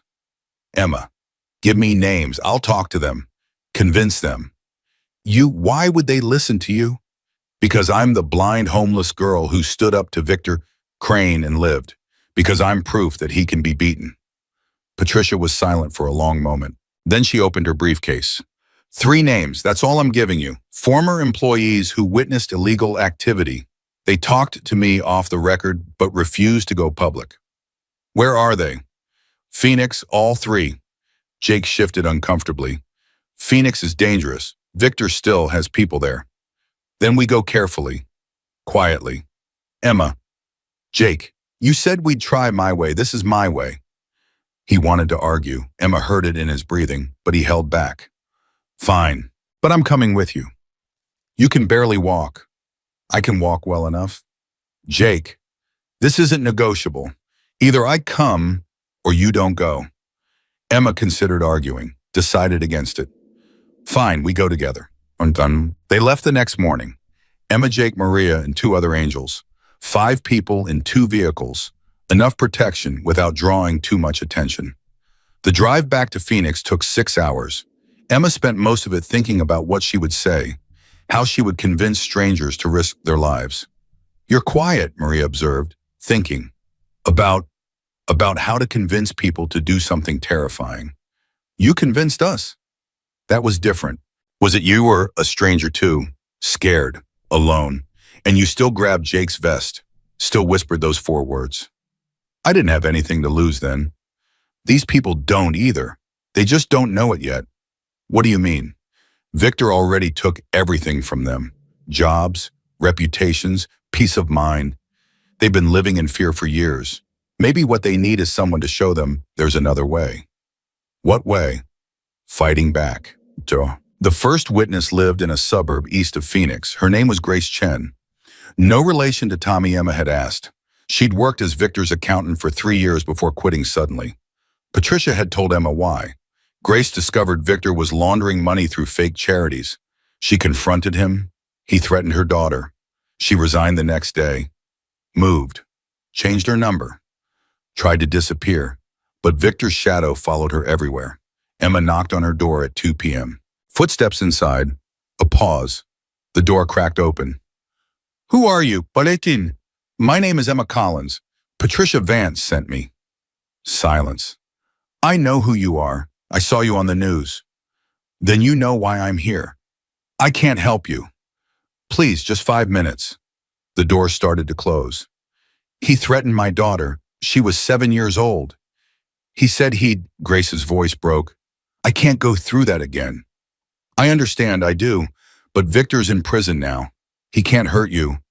His people can." The ghost. "The ghost is being hunted. We heard her. She's scared." "Scared people are more dangerous." "Maybe, but scared people also make mistakes. And Victor, he's made so many mistakes now. His organization is crumbling. His allies are abandoning him. That doesn't mean..." "Grace, I'm blind. I've been homeless since I was 14. I have nothing, no power, no money, no connections. And I'm still standing, still fighting, because someone has to." Emma's voice softened. "I'm not asking you to be brave. I'm asking you to be tired. Tired. Tired of hiding, tired of fear, tired of letting him control your life from a prison cell. I know that feeling. I lived it for 6 years." Grace was quiet. "And what happened?" "I heard something I shouldn't have. And I had a choice. Stay invisible or speak up. I spoke up. And yes, it cost me. Almost cost me everything. But I'm still here. And Victor's behind bars. And for the first time in my life, I feel like I matter." Silence stretched between them. Then the door opened wider. 5 minutes, Grace said. "That's all I'm giving you." Emma smiled. "That's all I need." 40 minutes later, Grace agreed to testify. Not because Emma pressured her, not because she promised safety, but because Emma listened, really listened, to all the fear Grace had been carrying for years, and somehow sharing it made it smaller. "I can't promise nothing bad will happen," Emma said before leaving, "but I can promise you won't be alone. Whatever comes, you'll have people standing with you. Like you, like me, like Jake, like every person Victor ever hurt who's tired of being afraid." Grace hugged her, unexpected, tight. "Thank you," she whispered. "Don't thank me. Thank yourself. You're the brave one." And Witness 2, Marcus Williams, former warehouse supervisor. He'd seen Victor's men moving weapons through his facility, reported it to the police. Nothing happened. Then his car exploded. Empty, thank God. A warning. Marcus stopped talking after that. Emma found him at a bar in downtown Phoenix. Jake waited outside. Maria came in with her. "Marcus Williams." "Who's asking?" "Emma Collins." She heard his glass hit the counter. "The blind girl from the news." "That's me." "What do you want?" "Same thing you want. Victor Crane behind bars forever." "I already tried that. Got my car blown up." "I know, Patricia told me." "Then you know why I'm not interested." "I know why you're scared, but I'm not here to convince you." "No? No, I'm here to tell you what's going to happen whether you testify or not." Marcus was silent. "Victor's going to trial in 16 days. He's going to lose. Too much evidence. Too many people talking now. He's going to spend the rest of his life in prison." Good. But his lawyers are going to appeal. They're going to drag this out for years, decades maybe. And the whole time he'll still have power, still have people on the outside doing his bidding. So, so the more witnesses we have, the stronger the case, the faster the appeals fail, the sooner he loses everything. What's in it for me? Peace, knowing you helped end it, knowing your car bomb meant something. Marcus laughed bitterly. Peace, right? I'm not selling you a fairy tale, Marcus. I'm offering you a choice. Keep hiding in this bar, drinking yourself numb, or stand up one more time and finish what you started. Silence. Marcus signaled the bartender. Another whiskey. Emma's heart sank, but then Marcus spoke again. Make it two, one for the lady. He slid a glass toward her. You've got guts, Emma Collins. I'll give you that. Is that a yes? That's a maybe. Let me think about it. The trial is in 16 days. Then I've got 16 days to decide. Emma nodded. That's all I ask. The third witness was the hardest. Her name was Detective Sarah Park, former Phoenix PD. She'd been investigating Victor for years before Internal Affairs shut her down. Officially, she was suspended for misconduct. Unofficially, Victor's contacts in the department had buried her. She lost her badge, her pension, her marriage. Now she works security at a shopping mall. Emma found her during her lunch break. Detective Park, not a detective anymore. I know. Can we talk about what Victor Crane? Sarah laughed, cold, empty. Victor Crane destroyed my life. Why would I want to talk about him? Because he's about to go to trial, and you have information that could help. Information that got me fired, that made me a pariah, that cost me everything. I know. Do you know what it's like to dedicate 15 years to something to believe in justice in the system, and then watch it all burn because one man has enough money to make truth disappear? I know what it's like to have nothing, to be invisible, to watch the world walk past like you don't exist. Sarah was quiet. I was homeless for 6 years, Emma continued. Slept in alleys, ate from dumpsters, got beaten, robbed, ignored. And through all of it, I kept thinking, if I just stay invisible, maybe I'll survive. Did you? I survived, but I wasn't living. I was just waiting to die. Emma stepped closer. You're doing the same thing. Waiting, hiding, pretending it doesn't hurt. But it does. Every day, every time you see a badge or hear about a case you should have solved. You don't know anything about me. I know you became a cop to help people. I know Victor stole that from you. And I know there's a chance, one chance, to take it back. By testifying against the most dangerous man in Arizona. By telling the truth, finally, publicly, after all these years. Sarah's breathing changed, faster, ragged. They'll come after me. Maybe, but they're already coming after me. And I'm still standing. You're blind. No offense, but what I'm supposed to be weak, supposed to roll over and die because I can't see. I've been underestimated my whole life, detective. And I'm still here. Silence stretched between them. Then Sarah exhaled. You're either the bravest person I've ever met or the stupidest. Probably both. That's what Jake Morgan said, isn't it, on the news? That you were something else. People keep telling me that. Maybe they're right. Sarah stood. I'll think about it. No promises. That's all I ask. Give me your number. I'll call you. Emma recited it from memory. Sarah typed it into her phone. Emma Collins, the blind girl who won't stop fighting. That's me. Hell of a thing to be. It's the only thing I know how to be. 3 days later, Sarah Park called. I'm in. Emma's knees nearly buckled. You're sure? No, but I'm tired. Just like you said, tired of hiding, tired of pretending, tired of letting him win. Thank you, Sarah. Don't thank me yet. Thank me when Victor's rotting in prison. Deal. Emma hung up. Jake was watching her. She felt his attention. Well, 3 witnesses, all confirmed, all willing to testify. Patricia's going to lose her mind. Patricia's going to win her Pulitzer. Jake laughed, genuine, warm. You did it, Emma. You actually did it. We did it, all of us. No, this was you, your idea, your courage, your words. He pulled her into a hug, gentle, mindful of his still healing wounds. I'm proud of you, he whispered. I'm proud of us. Boy, 12 days until trial. Emma should have felt relieved. 3 witnesses locked in, Victor's case crumbling, the ghost still underground. But something nagged at her, a feeling she couldn't shake. You're worried, Maria observed. Always. About what specifically? It's too quiet. The ghost hasn't made a move in weeks. Maybe she gave up. Professionals don't give up. They wait. For what? The perfect moment. Maria was silent. Jake thinks I'm paranoid, Emma continued. Jake was shot 3 times. He's not exactly objective. What do you think? I think you've survived 6 years on the street. Your instincts are good. So trust them. What are they telling you? Emma closed her eyes, focused on the feeling, the wrongness. Something's coming, and it's going to happen soon.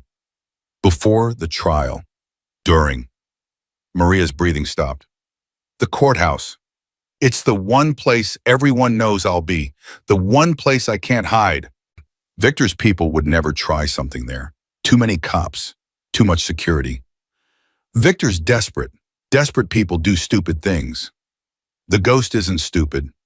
No, but she's being paid $200,000. That kind of money makes people take risks. Maria stood. I'll talk to Jake. We need to prepare. Maria. Yeah. Don't tell him I said this, but I'm scared. You should be. Fear keeps you alive. I thought courage keeps you alive. Same thing, remember? Emma smiled despite everything. Yeah, same thing. 10 days until trial. 8 days. 6. Emma trained every day. Escape techniques, panic protocols, emergency procedures. Danny drilled her until she could do them in her sleep. Someone grabs you. Push into them, rotate toward the thumb escape. Someone approaches from behind. Drop low, sweep the legs if possible, run. You hear gunfire. Get down, find cover, press the panic button. Good, again. They repeated everything, over and over. Emma's body ached. Her mind was exhausted, but she kept going, because the trial was coming, and so was the ghost. 4 days before trial, Jake called everyone together. We've got intel. The ghost is on the move. Emma's blood went cold. Where? She left Nevada 2 days ago, heading south toward Phoenix. She's coming for the trial. Looks that way. What's the plan? Jake outlined it. Security teams at every entrance. Plainclothes angels throughout the courthouse. Escape routes memorized. Safe rooms identified. Emma stays with me at all times, he finished. She doesn't leave my sight. What if something happens to you? Then Maria takes over. Then Danny. Chain of command. And if they all go down, silence. That's not going to happen, Jake said firmly. You said that about Tahoe. Tahoe was different. We underestimated her. We won't make that mistake again. Emma wanted to believe him, wanted to feel safe, but the feeling wouldn't leave. The wrongness, the certainty that something terrible was coming. Jake, yeah. Whatever happens at that courthouse, whatever goes wrong, I need you to promise me something. What? Don't die for me. Emma, promise me I can't lose anyone else. Not you, not Maria, not anyone. Jake was quiet for a long moment. I'll do my best. That's not a promise. It's the best I can give. Emma nodded slowly. Then I guess it'll have to be enough. 2 days before trial, Emma couldn't sleep. She sat on the compound porch with Luna, listened to the desert wind, the distant hum of generators, the occasional bark of guard dogs. Footsteps approached. Can't sleep either, Maria asked. Too much noise in my head. Maria sat beside her. Want to talk about it? I keep thinking about my parents. What about them? The day they died, I was so excited. We were going to that specialist in Denver. They thought maybe he could help my eyes. What happened? Nothing, we never got there. Drunk driver ran a red light and everything just stopped. Maria was quiet. I keep thinking, Emma continued, what if we'd left 10 minutes later? What if we'd taken a different route? What if my mother had forgotten something and turned around? You can't think like that. I know, but I do every day. Emma, I've spent my whole life wondering about what ifs. And now, 2 days before the most important trial in Arizona history, I can't stop thinking, what if it all goes wrong? Then we deal with it, same as always. What if dealing with it means dying? Maria reached over, took Emma's hand. Then we die fighting, but we don't die hiding. We don't die scared. We don't die invisible. That's supposed to make me feel better. It's supposed to make you feel ready. Emma squeezed her hand. I'm not ready. Nobody ever is. We just pretend until it becomes true. The night before trial, Emma packed her bag, clothes, panic button, Luna's harness. Jake knocked on her door. You ready? No. That makes two of us. He came in, sat on the bed. Emma, whatever happens tomorrow, I want you to know something. What? You changed my life. That day on the corner, when you grabbed my vest, you changed everything. Jake, I'm not finished. Before you, I was just existing, going through the motions. Club president, sure, but hollow inside, empty. What do you mean? I'd lost people, good people, over the years. And somewhere along the way, I stopped caring, stopped believing anything mattered. And now I know it matters, all of it, because of you, because a blind, homeless girl risked everything for strangers. Emma's throat tightened. I didn't do anything special. Yes, you did. You saw us, really saw us, without even having eyes to see. And you chose to act. That's the most human thing anyone's ever done for me. Tears spilled down Emma's cheeks. Jake, whatever happens tomorrow, just know, your family, now and forever. He hugged her, long, fierce, and Emma let herself believe just for a moment that everything would be okay. Morning arrived too fast. Emma woke at 5 a.m., dressed, fed Luna, checked her panic button. Jake knocked at 6. Convoy's ready. Let's go. They walked outside together. Emma heard engines idling, voices calling out, the crackle of radios. Remember, Jake said, you stay with me, no matter what. I know. If you hear gunfire, get down, find cover, press the button. Good. He helped her into the truck. Luna jumped up beside him. Maria got in the driver's seat. Danny took shotgun. Phoenix Courthouse, Maria said. I am. Here we go. The convoy rolled out, and Emma closed her eyes. Whatever was coming, she would face it, not as a victim, not as a target, not as a blind homeless girl, as Emma Collins, the one who heard everything, the one who spoke up anyway, the one who refused to be invisible. The convoy reached the Phoenix Courthouse at 8:47 a.m. Emma heard the chaos before they stopped, shouting, cameras clicking, reporters calling her name. Emma Collins, over here. Stay in the truck, Jake ordered. They're just reporters. Reporters aren't the threat. What's hiding behind them is. Maria killed the engine. Security's in position, plain clothes at every entrance. Danny's team on the roof. The ghost. No sign, but that doesn't mean anything. Jake opened his door. We move fast, straight line to the side entrance. Emma stays between us at all times. Got it. Emma, you ready? She gripped Luna's harness. Ready. They moved. The noise hit her like a wall, voices everywhere, footsteps, questions shouted from every direction. Emma, how do you feel about testifying today? Are you scared of Victor Crane? What do you say to people calling you a hero? She kept walking, Jake on her left, Maria on her right, Luna leading the way, 30 steps, 20, 10. Then they were inside. The noise dropped, not silent but manageable. Echoing hallways, distant voices, official footsteps. We're in, Maria reported into her radio. Copy, all teams hold position. Jake guided Emma to a bench. Prosecution wants you at 10:30, that's 90 minutes. Stay here, don't move. Where are you going? Perimeter check, I'll be back in 20. Jake, I'll be back, I promise. His footsteps retreated. Emma sat with Luna, listened, waited. 90 minutes felt like 90 hours. At 9:15, someone sat down beside her. Emma tensed. Relax, it's Sarah. Detective Park, former detective. You came. Said I would. How are you feeling? Like I'm about to vomit. You. Same. Sarah laughed nervously. We're quite a pair. Cop who lost everything. Homeless girl who risked everything. About to take down the most dangerous man in Arizona. Sounds like a movie. Terrible movie. Nobody would believe it. Emma smiled despite her nerves. Sarah, thank you for being here. Thank me after we win. We're going to win. You sound confident.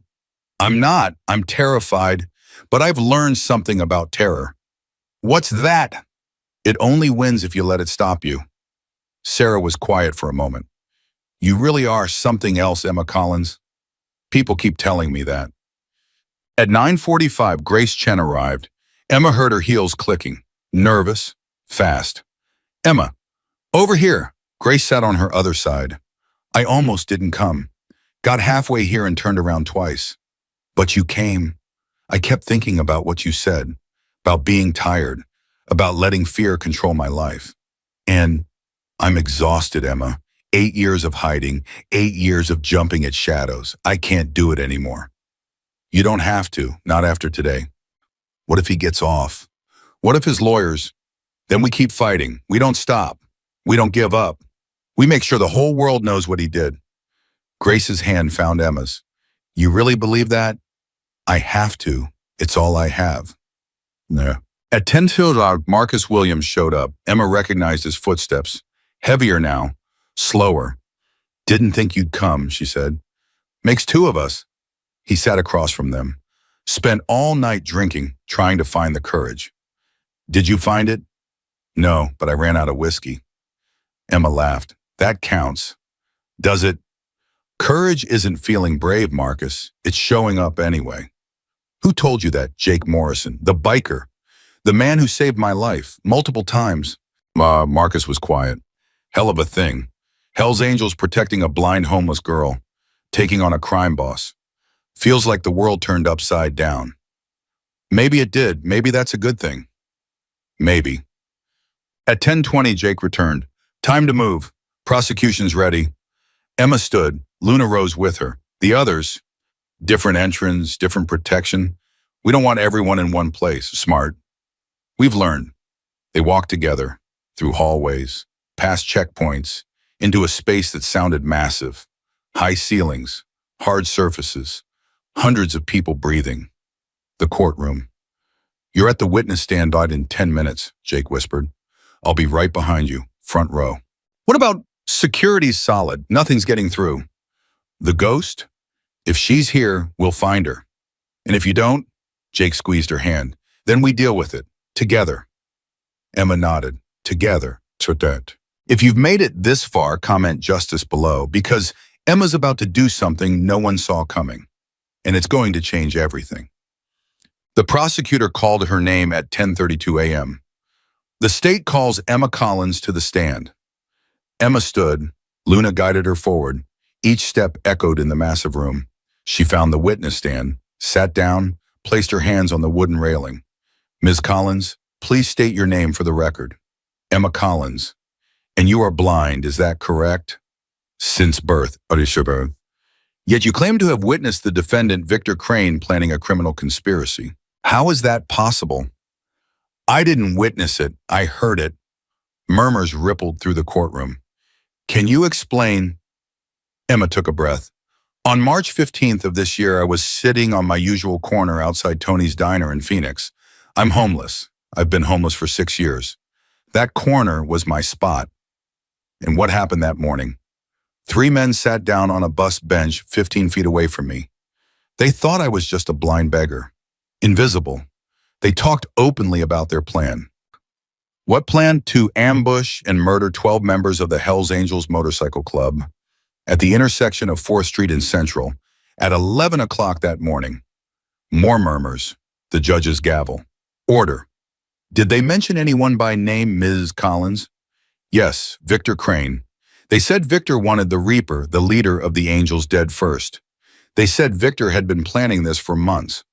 And what did you do with this information? I went to the intersection. I waited for the bikers. And when they stopped at the red light, I grabbed the leader's vest and told him to run. Why, you didn't know these men? They were strangers. Emma's jaw tightened. Because 12 people were going to die if I didn't. Because I was the only one who knew. Because staying silent would have made me complicit in murder. Even though it put your own life at risk. Yes. Even though you're blind, homeless, with nothing to gain. I'm not nothing. The words came out stronger than Emma intended, louder. I spent 6 years being told I was invisible, worthless, disposable. But that morning I realized something. I might be blind, I might be homeless, but I'm not deaf and I'm not silent, not anymore. The courtroom was completely still. Your witness, the prosecutor said. Victor's lawyer stood. Emma heard his expensive shoes, his confident stride. Miss Collins, you claim to have heard this conversation from 15 feet away, on a busy street, with traffic, with pedestrians, yet you remembered every word yes. How is that possible? When you can't see, you learn to listen, really listen, to everything. Details others miss, tones others ignore. My ears are my eyes, Mr. Harper, and they work just fine. Yet you have no proof, no recording, no corroboration. I have my memory. Memory is unreliable, especially in traumatic situations. My memory is all I've had for 20 years. It's kept me alive on streets that would have killed me otherwise. I trust it more than you trust your briefcase. Scattered laughter, the lawyer pressed on. You're asking this jury to convict a man based solely on what you claim to have heard. No physical evidence, no video, just the word of a blind homeless woman. Yes, that doesn't concern you. What concerns me is that Victor Crane is sitting in that chair instead of in prison. What concerns me is that 12 good men almost died because of his hate. What concerns me is that if I hadn't spoken up, nobody would have. That's not what I asked.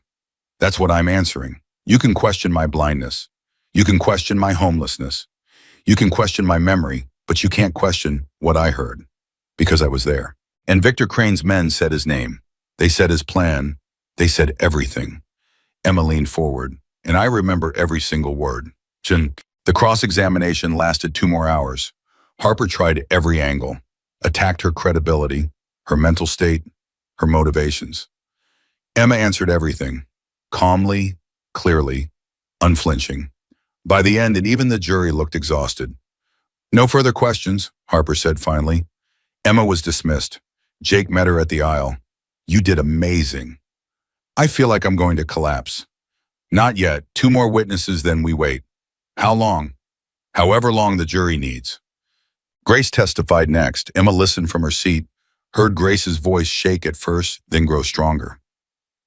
Heard her describe the financial crimes, the threats against her daughter, the years of fear. Why are you coming forward now? The prosecutor asked. Because someone showed me it was possible. Someone who had nothing to gain and everything to lose. If she could be brave, so could I. Emma's throat tightened. I'm. Sarah Park followed. Her testimony was precise, professional, detailed. She laid out everything. The investigation that got buried, the political connections that protected Victor, the corruption that went all the way to the top. Why didn't you report this sooner? The defense asked. I did report it. I lost my career for it. I lost my marriage. I lost everything. But I never lost the evidence. I kept it. For years, waiting for a moment when it might matter. And you believe this is that moment? I know it is, because Victor Crane finally made a mistake. He targeted someone he couldn't silence. Someone who refused to be invisible. Sarah turned toward Emma's direction.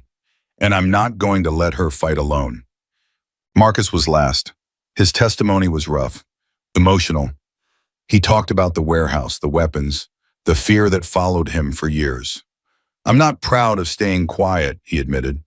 I should have spoken up sooner, but I was scared. Victor Crane makes people scared. That's his power. Fear. And now I'm more afraid of living with this secret than I am of him. So I'm telling the truth. Finally. By 4 p.m., closing arguments were done. The jury retired to deliberate. Emma sat in the hallway with Jake, Maria, and the other witnesses, waiting.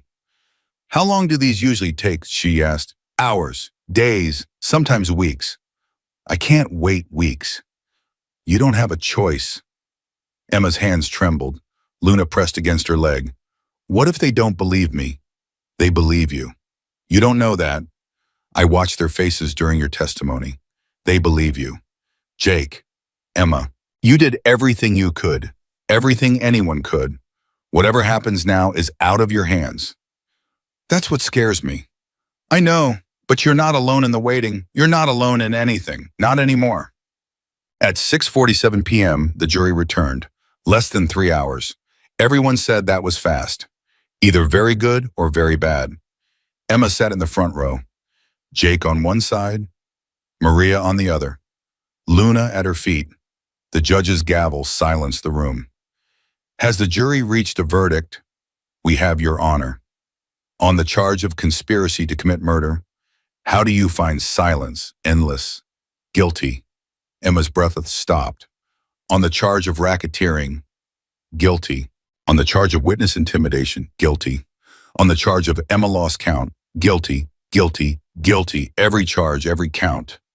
Victor Crane was going to prison for the rest of his life.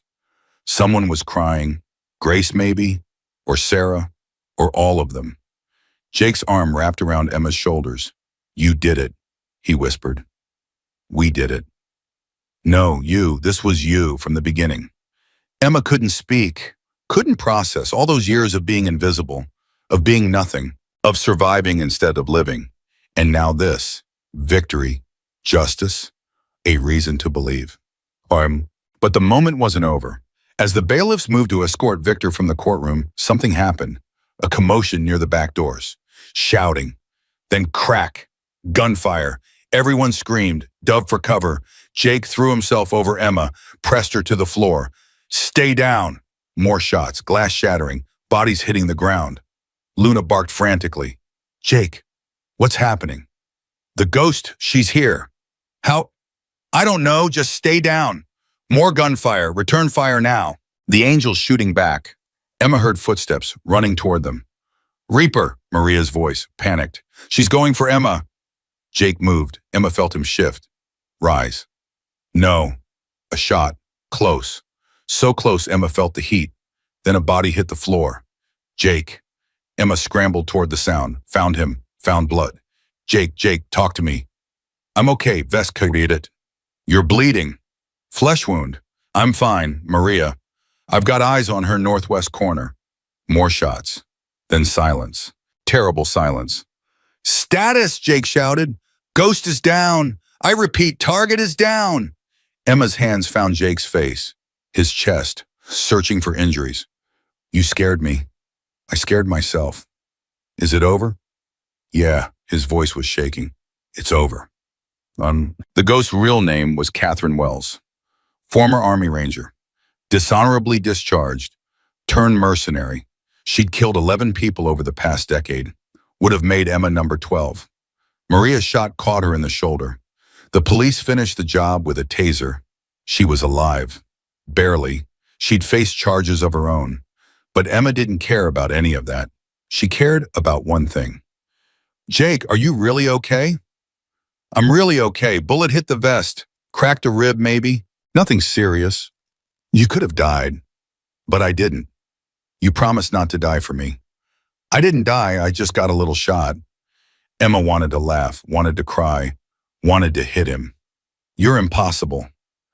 So are you. They sat together on the courthouse steps, paramedics everywhere, police taking statements, reporters shouting questions. None of it mattered. Jake, yeah, it's really over. Victor's going to prison. The ghost is in custody. The scorpions are finished. And me, you're free. Finally, truly free. Emma let the words sink in. Free. She'd never been free, not really. Not since her parents died, not since the streets claimed her, not since Victor Crane put a price on her head. But now, what do I do now, whatever you want? I don't know what I want. That's okay. You have got time to figure it out. Do I still have a family? Jake's hand found hers. Always. 6 months later, the community center was packed. Emma stood at the podium, Luna at her feet. New clothes, new confidence, new life. Thank you all for being here tonight, she said. 6 months ago, I was homeless, invisible, convinced I didn't matter. The room was silent, hundreds of people listening. I spent 6 years on the streets of Phoenix, sleeping in alleys, eating from dumpsters, being walked past like I didn't exist. And I believed what the world told me, that I was nothing. When she paused. Then one morning I heard something I wasn't supposed to hear. 3 men planning to murder 12 strangers. And I had a choice. Stay invisible. Stay safe. Stay nothing. Or speak up. Emma's voice grew stronger. I chose to speak. Not because I was brave. Not because I wasn't scared. But because I was tired. Tired of being invisible. Tired of watching the world happen around me. Tired of surviving instead of living. Tears in the audience. She could hear them. That choice cost me almost everything. I was beaten, hunted, nearly killed multiple times. But it also gave me something I never had before. A family, a purpose, a reason to believe I mattered. She turned toward Jake's direction. The Hells Angels saved my life. But more than that, they saw me, really saw me. For the first time in my life, I wasn't invisible. Standing ovation, the whole room. Emma waited for it to fade. If you're here tonight, I want you to know something. You matter. Whatever your story is, whatever you've been through, whatever the world has told you about your worth, you matter. She smiled. I'm proof of that. A blind, homeless girl from Phoenix who refused to stay silent. And if I can change things, so can you. After the speech, Jake found her on the patio. Hell of a speech. You think, I know, I was crying? You don't cry. I do now. You ruined me, Emma Collins. She laughed. Good. They stood together, listening to the party inside, the music, the laughter, the celebration. I've been thinking, Jake said, about what comes next. What do you mean? The community center is doing well. Your stories inspired thousands of people. But there's more we could do. Like what? Expand other cities, other programs. Help people like you used to be. Emma considered. That's a big idea. I've got big ideas sometimes. You'd need money, resources, organization. I've got resources, the club has connections, and you've got something more valuable. What's that? Your voice, your story, your ability to make people believe. Emma was quiet for a long moment. You're asking me to keep fighting. I'm asking you to keep living. There's a difference. Is there for you? I'm not sure, but I'd like to find out. Emma smiled. Okay, Mom. Let's find out, together. Jake pulled her into a hug. Together, staying. 1 year later, the Emma Collins Foundation opened its first shelter. Phoenix, downtown. The same neighborhood where Emma used to sleep in doorways.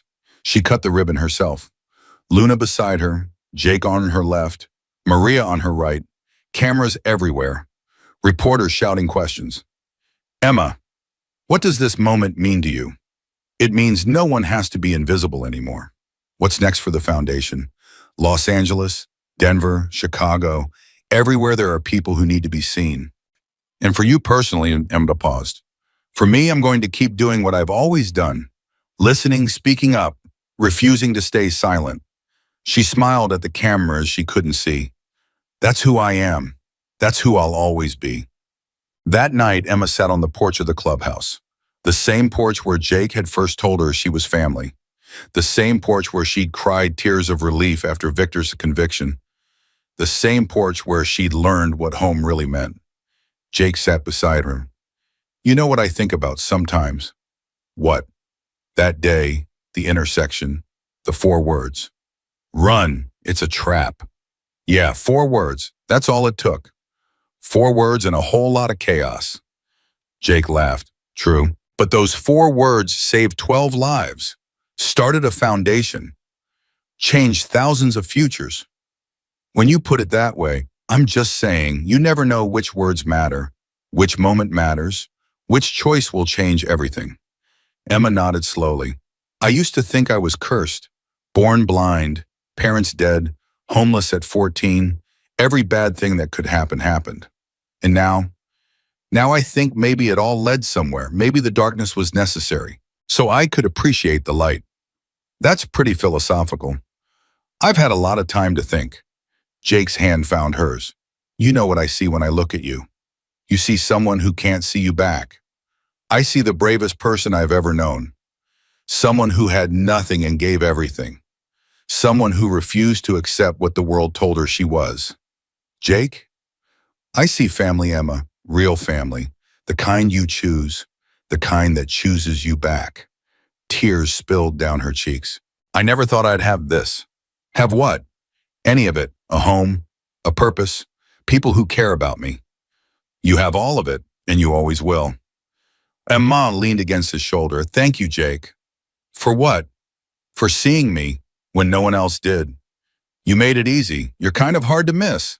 She laughed. Blind girl, hard to miss. That's ironic. That's you. Walking irony. Walking miracle. Which one? Both. Always both. Tam. Luna lifted her head.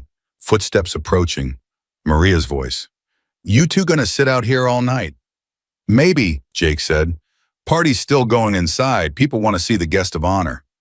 Tell them she'll be there in a minute. Maria's footsteps retreated. Emma stood, stretched. Ready? Jake asked. Yeah, I think I am. She walked toward the door, stopped. Jake? Yeah, that day on the corner when I grabbed your vest, I didn't know what would happen. I just knew I couldn't stay silent. I know. If I had to do it again knowing everything that would come after I do the same thing. I know that too. You do, Bahu.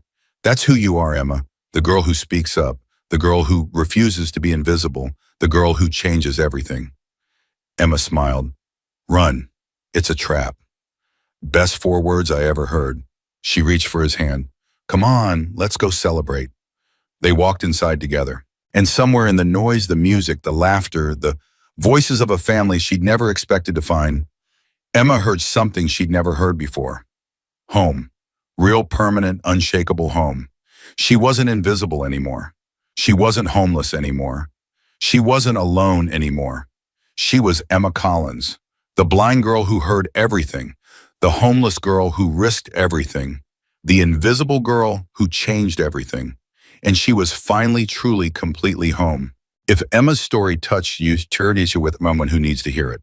If you've ever felt invisible, remember this. You matter. You are seen. You are not alone. Leave a comment below. Where are you watching from, and what would your 4 words be? Thank you for being part of Emma's journey. Until next time.